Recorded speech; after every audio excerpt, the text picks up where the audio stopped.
एक ऐसा मैच जिसने कंगारुओं का सबसे बड़ा घमंड तोड़ा था और पूरी दुनिया ने टी20 वर्ल्ड कप के सेमीफाइनल में खूंखार युवराज सिंह का तांडव देखा था। एक ऐसा तांडव जिस तांडव में कंगारुओं का सदियों का गुरूर टूटकर चकनाचूर हो गया था। उस दिन युवराज ने कंगारुओं को मार मार कर रंगबाज की तरह पूरी दुनिया में राज किया था और अपने बल्ले से एक ऐसी ऐतिहासिक पारी खेल डाली जो दुनिया के लिए सदियों सदियों तक यादगार हो गई। तो अब मैच की शुरुआत होती है। भारतीय टीम के कप्तान MS धोनी ने टॉस जीतकर पहले बल्लेबाजी करने का फैसला किया। भारत की तरफ से गौतम गंभीर और वीरेंद्र सहवाग पारी की शुरुआत करते हैं। गौतम गंभीर पहले ही बॉल पर आउट होने से बाल बाल बचे और ब्रेटली का ये आंख दिखाना ऑस्ट्रेलिया के घमंड की गवाही दे रहा था। लेकिन इस ओवर की तीसरी बॉल को गंभीर ने चौके के लिए भेज दिया। वैसे तो ये इनिंग का पहला चौका था, लेकिन फिर भी पूरा स्टेडियम जश्न मना रहा था। पूरी इंडियन टीम खुशियां मना रही थी, लेकिन आखिरी गेंद पर एक बार फिर से ब्रेटली का ऐसा बिहेवियर किसी को भी पसंद नहीं आया और फिर उसी के बाद सहवाग के थाई में खिंचाव आ गया और फिर रोहित को रनर के रूप में मैदान में जाना पड़ा। उसके बाद गंभीर ने तीसरे ओवर में 2 चौके मारे और चौथे ओवर की 5वीं बॉल पर एक शानदार पुल शॉट मारा और गेंद चौके के लिए चली गई। और फिर सहवाग ने भी 5वें ओवर में जॉनसन को एक शानदार चौका जड़ दिया। सहवाग का ये पहला चौका था, लेकिन अगले ही बॉल पर Sehwag wicket keeper Adam Gilchrist को कैच थमा बैठे और इस मैच में 11 गेंदों पर मात्र 9 रन ही बना सके।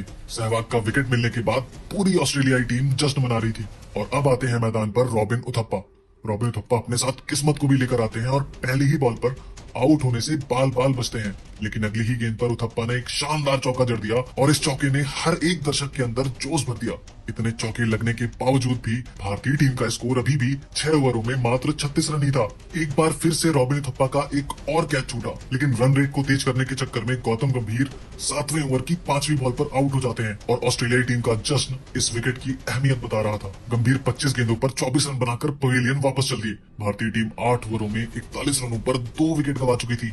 ऑस्ट्रेलिया जैसी टीम के सामने ये शुरुआत हार की तरफ इशारा कर रही थी। अब सिक्सर किंग युवराज सिंह मैदान पर आते हैं और उनका स्वागत एक तीखी बाउंसर से किया जाता है, लेकिन अगली ही बॉल पर एक बार फिर से उनके सर के पास गेंद करी गई, लेकिन युवराज सिंह ने उस गेंद को छक्के के लिए भेज दिया। उसके बाद युवराज सिंह ने 9वें ओवर की 5वीं बॉल पर एक और शानदार छक्का जड़ दिया और युवराज सिंह के सिक्सेस को देखकर पूरा स्टेडियम झूम रहा था। पूरी भारतीय टीम खुशियां मना रही थी और अब भारतीय टीम का स्कोर 10 ओवरों में 60 रन था। लेकिन अब इसके बाद तो मैदान पर एक ऐसा तूफान आने वाला था जो सब कुछ उड़ा ले जाने वाला था। युवराज सिंह ने साइमंड्स को पहली ही बॉल पर चौका जड़ दिया और उसी ओवर की चौथी बॉल पर उथप्पा ने एक छक्का मार दिया और बाद में उसी ओवर की लास्ट बॉल पर युवराज सिंह ने गेंद को हवाई यात्रा के लिए भेज दिया। युवराज लगातार चौके और छक्कों की बरसात कर रहे थे और हर गेंद को बाउंड्री के बाहर भेज रहे थे और अब तक युवराज सिंह ने मात्र 20 गेंदों पर 51 रन कूट दिए थे और इसी के साथ युवराज की 50 पूरी हुई। उस दिन पूरी दुनिया ने युवराज का तांडव देखा। युवराज इसके बाद भी नहीं रुके। जहां भारत का स्कोर 10 ओवर में मात्र 60 रन था, तो वहीं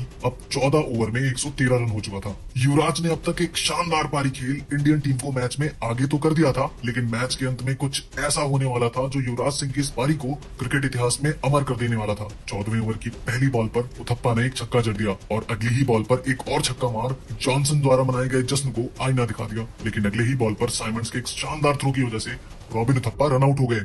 अब मैदान पर टीम इंडिया के कप्तान धोनी आ रहे थे और धोनी ने मैदान पर आते ही साइमंड्स की पहली ही बॉल पर चौका जड़ उनकी खुशियों पर पानी फेर दिया। युवराज ने भी 5वीं बॉल पर चौका जड़ दिया और 17वें ओवर की दूसरी बॉल पर युवराज सिंह ने गेंद को तारामंडल में भेज दिया। अगली ही बॉल पर युवराज सिंह आउट हो गए, लेकिन तब तक युवराज सिंह अपना काम कर चुके थे। युवराज सिंह ने इस मैच में मात्र 30 गेंदों पर 70 रन बनाए थे। अब टीम इंडिया का स्कोर 155 रनों पर 4 विकेट था और मैदान पर थे रोहित शर्मा और MS धोनी। MS धोनी ने भी चौकों और छक्कों की बरसात कर दी और टीम को शानदार फिनिश देने का काम किया। उधर दूसरे छोर पर मौजूद रोहित शर्मा ने भी एक शानदार छक्का लगाया। धोनी ने इस मैच में 18 गेंदों पर 30 रनों की बेहद ही महत्वपूर्ण पारी खेली। MS धोनी लास्ट ओवर में रन चुराने के चक्कर में रन आउट जरूर हो गए, लेकिन तब तक वो एक बेहद ही इंपॉर्टेंट इनिंग खेल चुके थे। आखिर में इनिंग की लास्ट बॉल पर इरफान पठान ने एक चौका जड़ मोमेंटम को इंडियन टीम की तरफ ला दिया। इंडियन टीम ने ऑस्ट्रेलिया को 189 रनों का एक बहुत ही बड़ा टारगेट दिया, लेकिन ऑस्ट्रेलिया जैसी खूंखार टीम के सामने ये स्कोर कुछ नहीं था। अब ऑस्ट्रेलियाई टीम मैदान पर आती है। आज या तो ऑस्ट्रेलिया का घमंड टूटने वाला था या फिर जारी रहने वाला था और पहले ओवर की तीसरी बॉल पर गिलक्रिस्ट ने चौका जड़ इरादे जाहिर कर दिए थे और फिर अगले ही ओवर में एक छक्का जड़ दिया। ऑस्ट्रेलिया के दोनों बल्लेबाज स्कोर कार्ड को आगे बढ़ाते चले गए। अब ऑस्ट्रेलिया का स्कोर 6 ओवर में 36 रन बिना कोई विकेट गंवाए था, लेकिन श्रीशांत की एक गेंद ने गिलक्रिस्ट की गिल्लियां उखाड़ दी और श्रीशांत का ये सेलिब्रेशन इस विकेट की अहमियत बता रहा था। इसके बाद ऑस्ट्रेलियाई बल्लेबाजों ने चौकों और छक्कों की बरसात कर दी। लगातार ऑस्ट्रेलियाई बल्लेबाज भारतीय गेंदबाजों की जमकर खबर ले रहे थे। अब ऑस्ट्रेलिया को इस मैच को जीतने के लिए 72 गेंदों पर 125 रनों की जरूरत थी। तभी इरफान पठान की एक गेंद पर हॉज ने युवराज को कैच थमा दिया।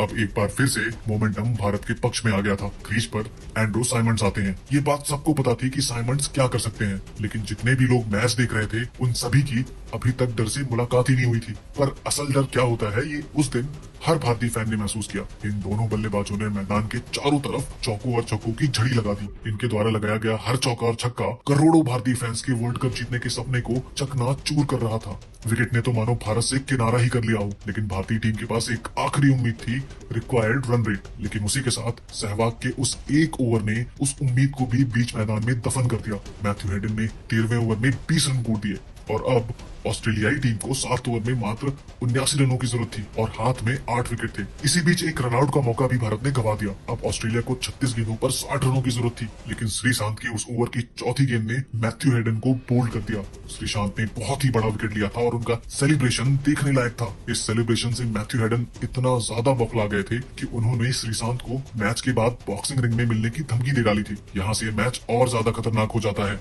अब मैथ्यू हेडन के रूप में एक तूफान पवेलियन जा रहा था, तो वहीं माइक हसी के रूप में सुनामी पवेलियन से मैदान में वापस आ रही थी। और माइक हसी के मैदान पर आते ही भारतीय चेहरों से हंसी गायब हो गई। लेकिन इरफान पठान के 17वें ओवर की चौथी बॉल ने साइमंड्स को बोल्ड कर दिया। साइमंड्स ने मात्र 26 गेंदों पर 43 रन बनाए और इस तरह एक बार फिर से भारत ने इस मैच में वापसी कर ली थी। अब मैदान पर आ रहे थे माइकल क्लार्क। यहाँ से ऑस्ट्रेलिया को 18 गेंदों पे 30 रनों की जरूरत थी और ये मैच यहाँ से कोई भी जीत सकता था। लेकिन हरभजन सिंह ने 18वें ओवर की पहली बॉल पर क्लार्क को बोल्ड कर दिया और पूरी तरह से शांत हो चुके स्टेडियम में अकेले ही शोर मचा दिया और पूरी दुनिया को बता दिया कि ये वर्ल्ड कप इतनी आसानी से हम जाने नहीं देंगे, क्योंकि ये वर्ल्ड कप हमारा है। हरभजन ने इस ओवर में मात्र 3 रन दिए और अगले ओवर में आरपी सिंह की शानदार गेंदबाजी ने ऑस्ट्रेलिया को रन बनाने का मौका ही नहीं दिया और मात्र 5 रन खर्च किए। अब ऑस्ट्रेलिया को यह मैच जीतने के लिए और अपना गुरूर बरकरार रखने के लिए 6 गेंदों पर 22 रनों की जरूरत थी। तो वहीं इंडिया और वर्ल्ड कप फाइनल के बीच खड़े थे माइक हसी। हसी लास्ट ओवर की पहली 2 गेंदों पर कोई रन नहीं बना सके, लेकिन तीसरी बॉल फुल थी और माइक हसी ने बॉल को हवा में खेल दिया।